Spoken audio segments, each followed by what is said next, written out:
Hello and welcome to Sharing TV. My name is Imran Azam and this is in association with the People Who Share. We're joined by one of the speakers from this morning, who is Tomas Diaz, who is the founder of Fablabs Barcelona. That's right, isn't it, Tomas? Well, I'm the director and I started it, but the founder is Vicente Guayar. But yeah, I was part of the beginning. Okay, founder, director, we don't really care. We've got somebody important here to talk to us. So, so let's dive right into it. Fablabs, exactly what's the premise of Fablabs? Why does it exist? Yeah, the Fablabs are basically a physical space equipped with machines and people that helps to give access to technology that makes possible to make almost anything. This is basically using digital fabrication tools for that to basically make possible that anyone can make anything in collaboration with anyone in the world. Okay, give us an example of something that's been created in Fablabs. Well, we have made projects that come from like very cheap sensors that can fit in your hand, or a complete house that you can download by internet. No? So in the middle, all the range of different projects, prosthetics in Amsterdam, Amsterdam and Indonesia, Wi-Fi, low-cost Wi-Fi internet antennas in Afghanistan and Kenya. Many projects around the world, shoes, furniture, anything that basically is shared across the network. So it means that you have more than 300 places in the world that potentially will be a resource for production of one of those designs. Aaron of NY Stern University was talking about a particular class of people who are engaged in the sharing economy. I think he was pretty much alluding to the middle classes. But from what you've just mentioned there, you've got countries which are part of the developing world, Kenya, Absolutely. Afghanistan, and so Fablabs actually isn't used by a particular segment of society? And I don't think so. I think Fablabs are popular in India, are popular in Latin America.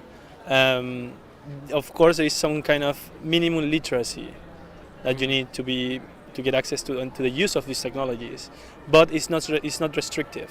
It means that we don't ask for your curriculum when you enter in a Fab Lab. We don't ask you for your bank statement.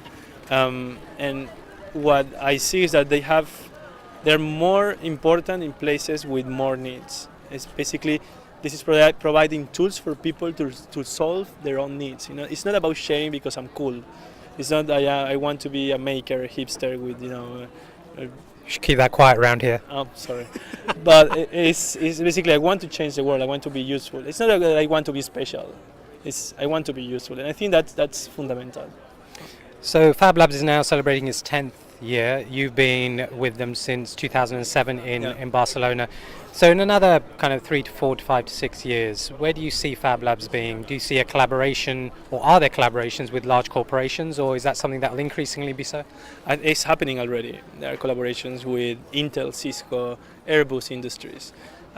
Digital fabrication is going to change every aspect of our lives. Computation was digitized, communications were digitized, but what we call digital fabrication today is not yet what it's supposed to be. What I'm talking about is being able to have materials that contain code, and you can program things instead of using a machine to make them. This is what we are heading towards, and this will happen probably in 50 years, let's say. The ultimate goal of Fablabs is to build a Star Trek replicator, basically.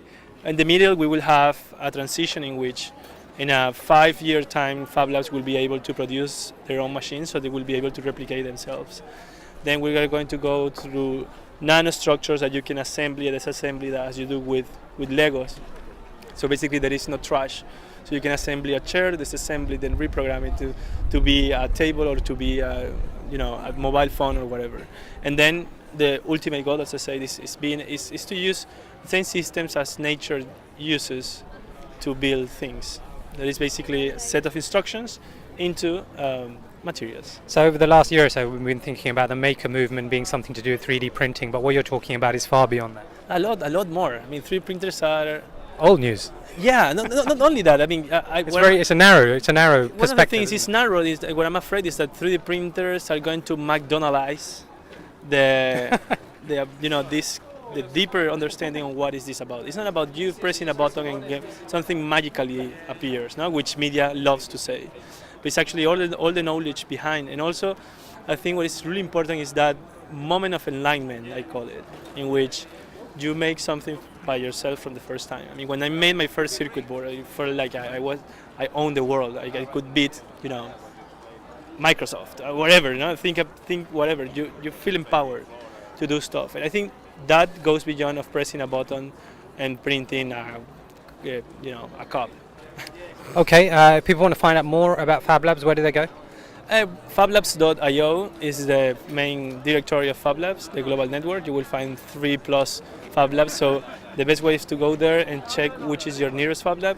Fabfoundation.org, our Fablab is Fablab Barcelona, and then the 10th Fablab conference in Barcelona is this summer from the 2nd to the 8th of July. And it's called Fab10, it's the 10th International Fablab Conference, and it will be activities for everyone, from people really with expertise in Fablabs and digital fabrication, to the general public, and we will have a Fab City symposium with very powerful, powerful minds around that are thinking about the future in relation to digital fabrication. That you can go to fab10.org, and you will find more about it. Okay, there you have it. Tomas Diaz, who is a director, not a founder, of Fablabs in Barcelona. If you do have time this summer, do make your way over to Barcelona. Wonderful city, and sounds like a wonderful project as well. Thomas, thanks for joining us. Thanks to you. We'll be seeing you again later on at the fest.